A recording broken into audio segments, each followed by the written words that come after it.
Fala, meu pessoal, tudo bem com vocês? Estamos com mais um conteúdo, mais uma notícia para vocês e hoje estamos aqui com o canal do Delta, todos os créditos ao canal dele, o link do canal dele está na descrição e no comentário fixado. Você que apoia nosso canal, deixe seu like, se inscreva no nosso canal e não se esqueçam de ativar o sininho de notificações para vocês serem notificados de todos os nossos vídeos. Muito obrigado a todos e vamos pro vídeo. Jogada de mestre. André Mendonça dá um checkmate em Gilmar Mendes, o estrategista do Supremo. Gente, eu vou trazer agora para você uma notícia maravilhosa. André Mendonça simplesmente destruiu Gilmar Mendes com uma manobra jurídica absurdamente inteligente e estratégica. O Mendonça não apenas garantiu que o Vorcaro continuasse preso, fizesse a delação, mas também isolou Gilmar Mendes e impediu qualquer movimento para soltar o banqueiro criminoso. Foi uma jogada de mestre que encurralou o ministro Gilmar, que se acha o político mais enxadrista do Supremo. E eu vou te mostrar agora como que Mendonça deu esse checkmate aí em Gilmar, e lá no final eu vou te revelar como que essa manobra também protegeu outro ministro que estava sofrendo uma pressão enorme nos bastidores para mudar o seu voto. Olha aqui como que saiu essa coluna da Malu Gaspar no jornal o Globo. Master, transferência de Vorcaro para firmar delação afasta risco Gilmar Mendes. Primeiro, gente, olha o cenário. A segunda turma do STF está julgando a prisão do Vorcaro e o prazo termina hoje. 3 ministros já votaram para manter a prisão, o próprio Mendonça, Luiz Fux e Cássio Nunes Marques. Lembre que o Toffoli se afastou desse julgamento. Falta apenas então o Gilmar Mendes votar. E aqui vem o problema, olha aqui. Gilmar vinha indicando a interlocutores que entregariam voto com recados à Corte, ao STF e à Polícia Federal, e possivelmente até a favor da prisão domiciliar. Ou seja, tudo indica que Gilmar ia votar para soltar o Vorcaro, mandando ele para uma prisão domiciliar, alinhado aos interesses da classe política que está aí apavorada com uma delação em ano eleitoral, e também alinhado, é claro, em especial, aos interesses de Toffoli e de Moraes, que estão enrolados até o pescoço nesse escândalo. E tem mais, gente, tem mais. Como até que se encerre o julgamento virtual às 23 horas e 59 minutos desta sexta-feira, hoje, ainda é possível mudar o voto até lá, e com um placar de 2-2, Vorcaro poderia ser solto. Entre os próprios ministros do Supremo se cogitava a possibilidade de o grupo de Gilmar, Alexandre de Moraes e Toffoli convencer Nunes Marques a mudar de opinião.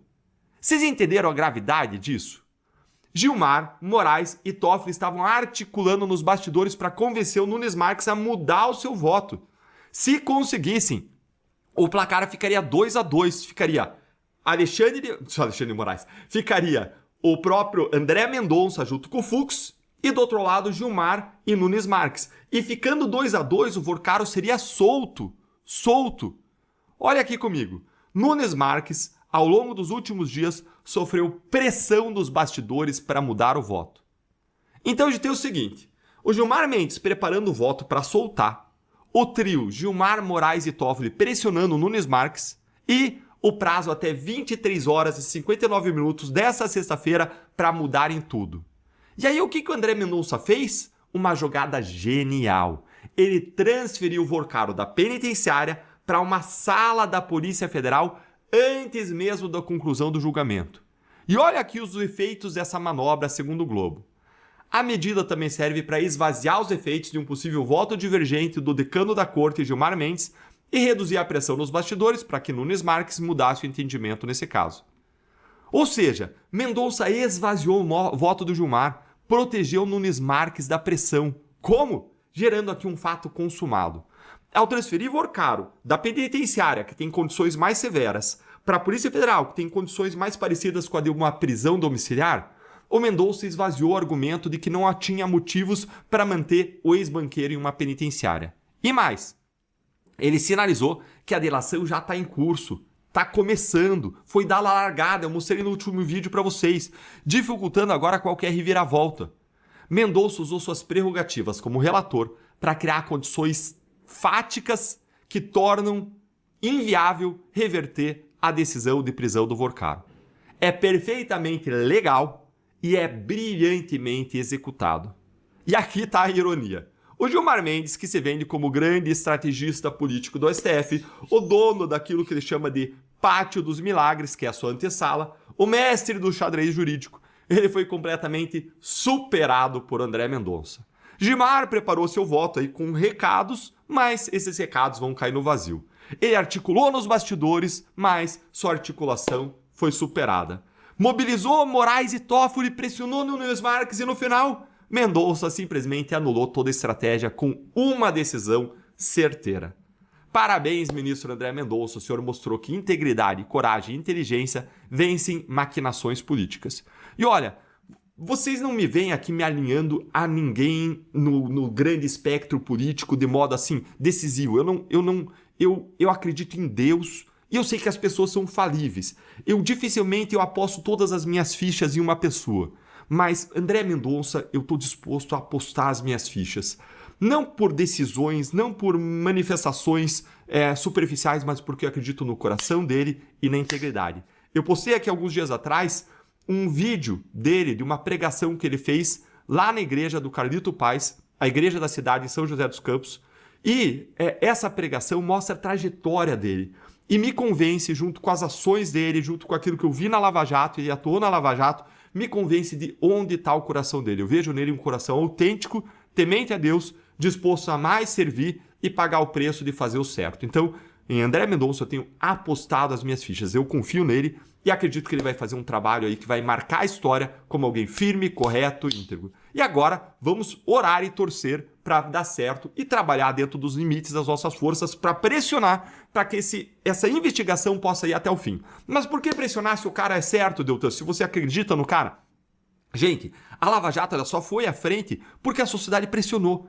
A gente precisa manter a pressão para criar um ambiente para que o André Mendonça possa trabalhar e para que ele não seja atropelado. Veja que já tinha uma articulação aí para reverter o voto do Nunes Marques. A gente precisa manter a pressão. E me conta aí nos comentários. Você ficou orgulhoso da jogada aí do Mendonça? Então se inscreve no canal sobre delação. E, gente, foi dada a largada, foi assinado o termo. Vou mostrar tudo e mais para você. Então, meu bom dia para você, que vai receber agora uma notícia excelente que eu trouxe quentinha para entregar para você. O ministro André Mendonça ele deixou muito claro que ele não vai aceitar uma delação pela metade do Daniel Vorcaro, não. Ou o Vorcaro entrega tudo, incluindo ministros do Supremo, ou não tem acordo. Mendonça não está com medo de envolver colegas à corte. Eu vou te mostrar agora por que essa postura do ministro é uma vitória da justiça de todos nós e o que isso vai significar agora para o caso Massari e para os desdobramentos que estão vindo aí. Primeiro, dá uma olhadinha nisso aqui, ó. Olha essa operação de guerra aqui que a Polícia Federal fez para transferir o Vorcaro da penitenciária para a Polícia Federal. E por que foi feita essa transferência? Deixa eu te ensinar a lógica disso a partir da visão de quem atuou muito tempo em investigação, acordo e delação. Quando o cara vai delatar, ele vai prestar uma série de depoimentos. Ele tem que estar disponível para tirar dúvidas. Ele tem que estar acessível a quem investiga o caso, a Polícia Federal e o Ministério Público. Então não dá para manter ele lá numa penitenciária longe. Tem que manter ele perto das autoridades que estão conduzindo a delação. Por isso, ninguém disse isso, mas eu sei, por isso que ele está sendo transferido da penitenciária para a sede da Polícia Federal. Esse aí é o momento em que ele chegou aqui algemado à superintendência da Polícia Federal para começar a delação. E o Vorcaro, gente, ele já assinou termo de confidencialidade com a PGR e MPF. O que isso significa? O termo de confidencialidade é o primeiro ato que dá início às tratativas da delação premiada. Ou seja, foi dada a largada. Isso significa que as tratativas da delação começaram. Ele está começando a entregar todo mundo.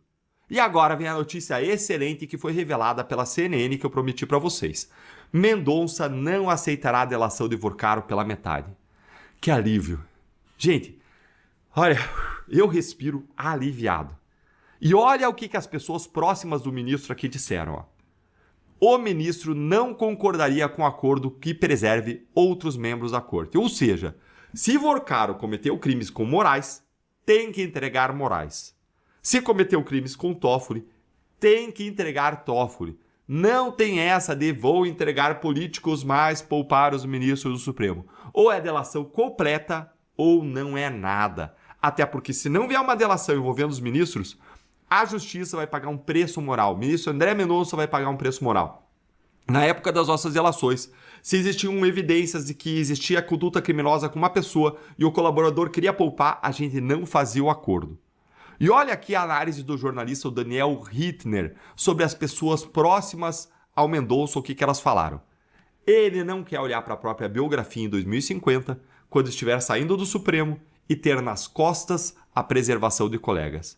Gente, isso aqui é integridade. Isso é compromisso com a justiça acima de lealdades corporativas. E tem mais. Isso é compromisso com Deus. Segundo a CNN, Mendonça deixou claro que ele não quer transformar a delação em um show pirotécnico ou então assumir uma aura de justiceiro. Mas ele mantém uma posição muito firme. É necessário separar o joio do trigo e não aceitar acordos parciais que comprometam a integridade da investigação. Como alguém que trabalhou em centenas de delações, eu posso dizer para você, essa postura do Mendonça é exemplar. Delação premiada não pode ser instrumento de barganha política. Ou o colaborador entrega tudo, ou o acordo não serve. E aqui que está o ponto técnico. Se o Vorcaro omitir crimes de ministro do Supremo, ele pode perder os benefícios da delação. É o que ele chama de quebra do acordo por falta de colaboração efetiva. Dá uma olhadinha aqui comigo no artigo 4º da Lei 12.850 de 2013, que é a lei que rege aí a colaboração premiada e investigação de organizações criminosas. E olha o que diz. Nos depoimentos que prestar, o colaborador renunciará, na presença do seu defensor, ao direito ao silêncio e estará sujeito ao compromisso legal de dizer a verdade. E aí dá uma olhadinha aqui no que diz no parágrafo 17 aí, seguinte, ó. O acordo homologado poderá ser rescindido no caso de omissão dolosa sobre fatos objetos da colaboração. Ou seja, se o colaborador mentir ou omitir, o acordo cai. Então o Mendonça está protegendo a integridade jurídica da delação e a credibilidade do STF ao mesmo tempo. Porque se vier à tona depois que o Vorcaro escondeu, protegeu, blindou ministros, o STF vai ficar ainda mais desmoralizado. Então, parabéns, ministro André Mendonça, pela postura firme. Fala, meu pessoal. O André Mendonça é cancelado por falha mecânica horas após ministro autorizar a transferência de vocábulo. Um comandante identificou o problema técnico com portas já fechadas e esse incidente ocorreu a mesma noite em que o banqueiro assinou o termo de confidencialidade e iniciou tratativas de delação. O voo da Latam 3796, que levaria o ministro do Supremo Tribunal Federal STF, André Mendonça, de Brasília ao Rio de Janeiro, à noite desta quinta-feira, dia 19, foi cancelado após o comandante identificar uma falha mecânica na aeronave. O problema foi detectado com portas já fechadas e embarque encerrado, momentos antes de que o avião iniciava oficialmente na pista do Aeroporto Internacional de Brasília. A aeronave era a Airbus A319 com 16 anos de operação, matrícula PT TMA, que operaria o último voo noturno da Latam para o Santos Dumont. A campanha não informou aos passageiros o tipo de defeito que motivou o cancelamento e ou estavam em trânsito em conexão foram acomodados em hotéis remanejados para voos do dia seguinte. Mendonça, porém, não aguardou a remarcação. O ministro embarcou em outro voo ainda na noite de quinta e já estava no Rio de Janeiro na madrugada dessa sexta-feira, dia 20, onde ministraria uma palestra. Latam não havia se manifestado sobre o caso até o fechamento dessa matéria. A assessoria do ministro também não emitiu nota oficial. Nas horas anteriores, inicialmente Mendonça havia participado da sessão plenária do STF em Brasília e assinado na decisão que transferiu o banqueiro Daniel Vocaro, preso desde 4 de março na Penitenciária Federal de Brasília, para a Superintendência Policial Federal da capital. O protocolo foi concedido pelo ministro ao pedido da defesa e visto como indicado que no andamento de negociações para um acordo de delação premiada. O Volcaro chegou à sede da PF de helicóptero por volta das 19 horas e já havia assinado um termo de confidencialidade com o investigado Procurador-Geral da República da Polícia Federal para formalizar o início das tratativas de colaboração premiada. A mudança de estratégia de Volcaro foi externada na semana anterior, quando ele dispensou os advogados Perné Paulo Coutinho, Roberto Podival e contrato José Luiz Oliveira. Juca, criminalista com vasta experiência em acordo de delação, incluindo colaboração em empreiteiro Léo Pinheiro da AOS, da Operação Lava Jato. Em uma reunião, Mendonça, na terça-feira, dia 17, a advogado propôs um formato inédito da delação conjunta envolvendo simultaneamente a PF e a PGR, um modelo nunca adotado em grandes colaborações premiadas no Brasil. Inclusive, durante a Lava Jato, os ministros sinalizou positivamente a proposta.